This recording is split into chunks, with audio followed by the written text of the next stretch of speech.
Senad Bajić i želim govoriti o jednoj građanskoj inicijativi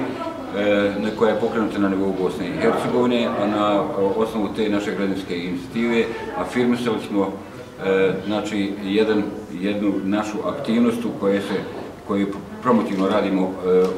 ovih mjesec dana unazad i mjesec dana unaprijed, a radi se o rezoluciji o nužnosti ustavnih promjena u Bosni i Hercegovini. Naravno, rezolucija je potekla iz asocijacije, ustavno-pravne i demokratske asocijacije Bosne i Hercegovine, u kojoj tražimo isključivo ustavne promjene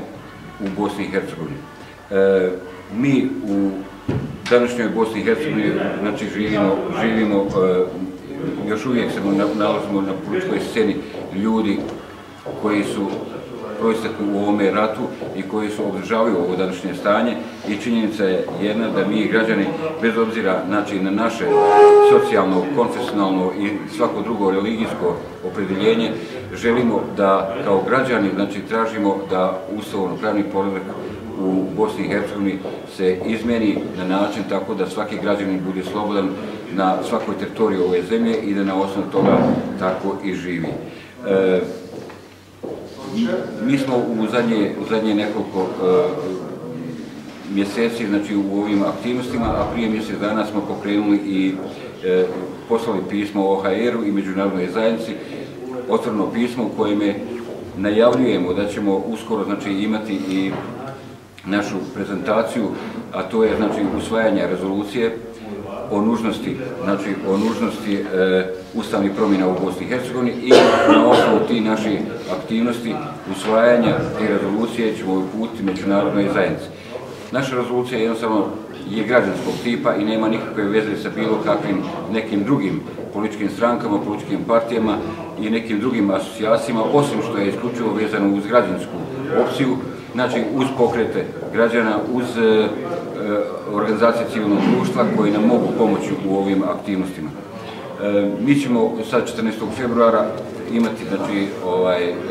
u Sarajevu usvajanje rezolucije, a potom rezolucija će širom Bosne i Hercegovine krenuti kao štafetna palica kroz cijela područja Bosne i Hercegovine, na taj način što ćemo vršiti prezentaciju i pozivati građane da nam se pridruže i da nam pomognu na taj način da izvršimo pritisak prema međunarodnoj zajednici kako bi tražili promjenu ustavnog uređenja zemlje. Ovdje pogotovo želim reći da svaki građanin koji želi promjenu ustavnog i društvenog uređenja zemlje treba da sam stavi ogledalo ispred sebe i da vidi ko je u suštini neprijatelj ove zemlje. Ukoliko želimo mijenjati ustav, ukoliko želimo izvršiti pritisak na međunarodnu zajednicu, mi jednostavno moramo donijeti sebi takvu odluku da želimo kao građani u Bosni i Hercegovini tražiti putem naših organizacija, putem naših asocijacija, putem naših pokreta koje radimo na cijelom području Bosne i Hercegovine, da bi afirmisali i da jednostavno međunarodna zajednica pokaže na neki način svoju solidarnost kako bi ona izvršila na neki način pritisak i doveli u situaciju da se i izvrši nužnost ustavnih promjena u Bosni i Hercegovini. Na području Unsko-Sanskog kantona, odnosno i na području cijele Bosne i Hercegovine, pokrenuli smo jednu aktivnost koja se tiče građanske inicijative, a vezano je za nužnost uspostavu društvenog i ustavnog promjena u Bosni i Hercegovini. Tebi treba ovako su malo da ja te više to pokažem, ti imaš više tu priče, ja znam tebi treba da to snimi, i to bi bilo ti koncept priče u kojima se nalazi ovdje i kojima se nalazi u rezoluciji koja je o građanskoj inicijativi Bosne i Hercegovine i rezoluciji o nužnosti ustavnih promjena Bosne i Hercegovine.